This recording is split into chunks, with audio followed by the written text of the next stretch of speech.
Hey guys, Derage here. So today we're gonna do a review on the Inspire One. That's this beauty sitting right here in front of me.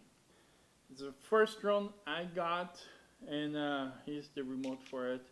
This is the very first drone that I got. I do not recommend that if you never flew a drone before. Don't go out and buy the most expensive one you can find, which this is not. It's not the most expensive one you can find. There are much more expensive drones out there, especially when you look into like the professional cinematography and things like that.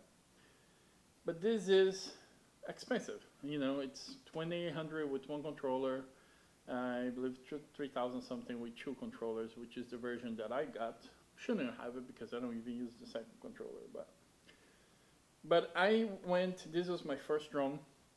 Only got it like maybe a few months ago. So I wanted to wait to do the review on it after I've been flying around for 3 months or so.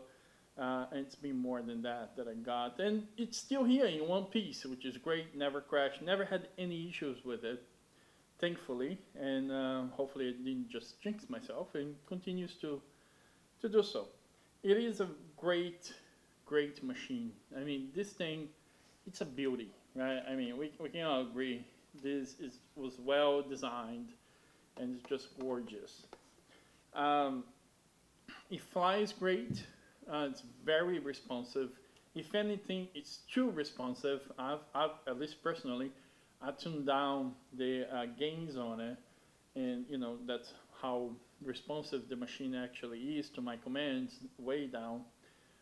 Because the faster movements you have, the harder it is to get a really great shot. So for nice and slow, it's much preferred when you talk about getting videos and things like that. So it's a great machine. I started with it. This is my first machine that I bought. For one is I wanted to get something higher end, and I had flown RC aircraft in the past. So some 8 years ago or something. I've flown a lot of planes, helicopters, RC planes and helicopters, as well as the real ones. And so I knew what I was getting myself into. I was comfortable with the controls and, how they get reversed if the craft is coming towards you instead of going away from you. And I'm sure there's a name for that, but which I don't know what it is. But so I was comfortable with that whole idea, and I got this one. Don't recommend that you guys go and get, big expensive machine for your first drone. Actually, I recommend you get the cheapest ones. It's like the $50 and you can crash all you want and it's not gonna break, and that way you can practice. However, that being said, this flies very differently than a $50 little toy that you get in the store.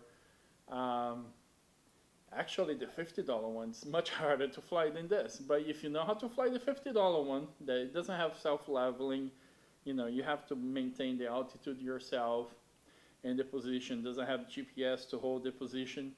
This is a breeze. This is way easier than that. So you learn on that, which is harder, and then you come to this, and then you can, take advantage of the GPS, everything that comes built in this machine to make your life easier, and you'll be awesome experience. I guarantee you that. So without further ado, let's go for our review on this thing. The camera, I wish it had a better camera on it, and I think my sentiments is the sentiments of a lot of people out there. So much so that DJI just launched the Inspire One Pro. Obviously they wait till I buy mine so they can have a new better version. But the Pro, the craft is pretty much the same. There's minor changes to the craft itself. It has a new type of propeller lock and some booties in the feet because it raises up the craft a little more because the other gimbal and camera are bigger than this one. But the camera on the Inspire One Pro is much better. But this is not an Inspire One Pro review. But the point is, the camera on the Inspire, it's good, but it's not great. It could be great, but it's not. It's very finicky as far as like what settings you choose. Also, I've had a lot of problems panning the image. So every time I pan, if I'm using, if you're using like 30 frames per second, 4K 30 frames per second, you're gonna see a lot of judder, a lot of ghosting on the image as you pan. So you have to pan very slowly to get rid of that. Another problem that I have is the ISO on it. It's completely useless or almost useless, at least to me, since anything above 400 or so ISO, you're gonna have a very grainy image. Even with the low ISO and sharpness on its default settings, I see like a very grainy image, and to me it's unusable. So I had to tune down the sharpness. So now I get a much softer image, but it's not as nice of an image as you would think. This machine is capable of. So the camera could have been better, but sometimes we have to accept its limitations. And I don't feel ready to spend $5,000, not $5,000, $2,000 in that extra camera for it. Because those things are, the X5, they have 2 different versions of it, and it's a lot of money. So this one's gonna have to do for now, but it's a great machine. Battery life couldn't be better, I don't think. I get about, with the high capacity batteries, I get about 17 minutes. So that's pretty good. 17 minutes of battery life, that's really, to me, it's very acceptable. And so I bought 3 batteries, and I'll show you guys over here. This is the battery. So this one here is the 4500 milliamp, but I have over there in the charger, it's 5000 something milliamps, which lasts longer than this one. So you get a few extra minutes. So battery life, it's really good. Very responsive craft. Even to the point of being scary at times. It has a very aggressive braking system. So you let go of the controls, you're moving forward, you let go of the controls, this thing is going to go like this, and to stop itself from moving forward. And that can be scary at times, how aggressive it brakes. It's actually freaky. I tuned that down a little bit as well, just because you sort of freak everybody else around you when you do that. You let go of the controls and just aggressively brakes and makes some a lot of noise. So I tuned that down a little bit. Other than that, I love the propeller systems. Like, you don't have to screw in all the time. It does suck though, if you have to travel anywhere with it. You have to take the camera out, you have to take the props out, although you can buy a case where you don't have to take the camera out, because it goes in the case just like this. But you still have to take the props out, which, they're quick release. You push and twist and they come out. But, still I wish they made a case where, that wasn't necessary. Other than that, it's a great machine. I couldn't recommend it anymore. I heard stories of people having flyaways and such, but hasn't happened to me anywhere close. I did notice though with the latest software update, it seems to wobble a little more than it did before. So, and that's with the latest firmware. It wasn't like that before, and I think it was more stable with the previous firmware. It could be just me, my impression of it, but certainly it looked a lot more stable to me than the latest firmware. It seems a little bit shaky. The control is great. It's very white, which looks it can get dirty easily. It fits the iPad nicely. I have a big iPad on it, but you can use the iPad mini, and I might get the iPad mini to go with it, just because the weight itself. It comes with a hook here where you can hook around your shoulders, or it comes with a strap for behind your back, but I find them more hassle than it's worth it, so I just use the remote, holding in my hand. It's not that heavy. The range on it, it's great. It has really good range. I think as far as I got is 1.5 miles. Technically, you're not supposed to go, out of line of sight, but this machine is built to go, the distance.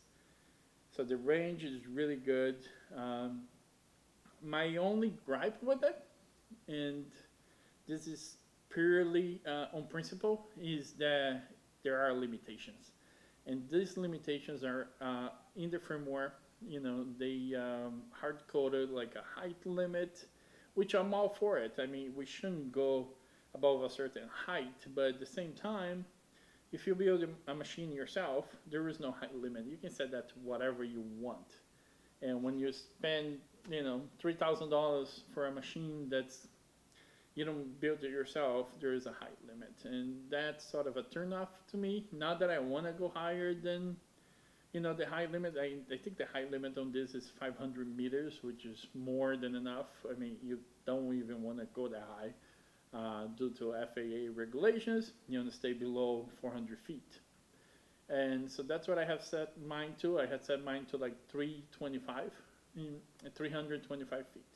So that's as high as we'll go, just so, I don't forget and you go higher than I'm supposed to. So I actually use that limit.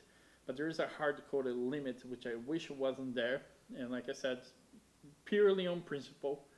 At the same time, I know that there needs to be regulation because some, jerks out there is gonna, fly and hit a, what do you call a cargo plane or a passenger plane, and it's gonna ruin for everybody else. So I suppose the limits are there for a reason, but that's one of my pet peeves with this machine is because those limits. Another one is that they force you to update the firmware. If you don't, after so many days, you cannot fly it, and that's very annoying.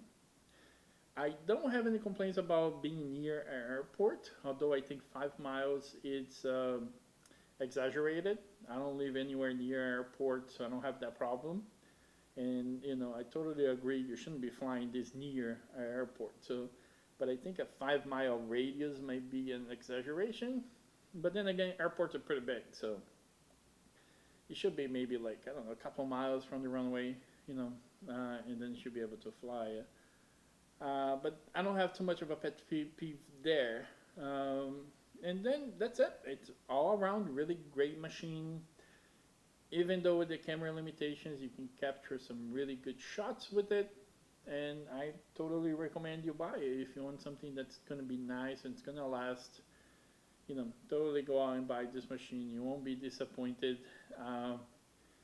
However, don't break it, because if you do, DJI has the fame to have a horrible customer service, and they take forever. So I've heard stories of people with problems in their drones and sending it back, waiting 2-3 months, and then receiving without the problem being fixed.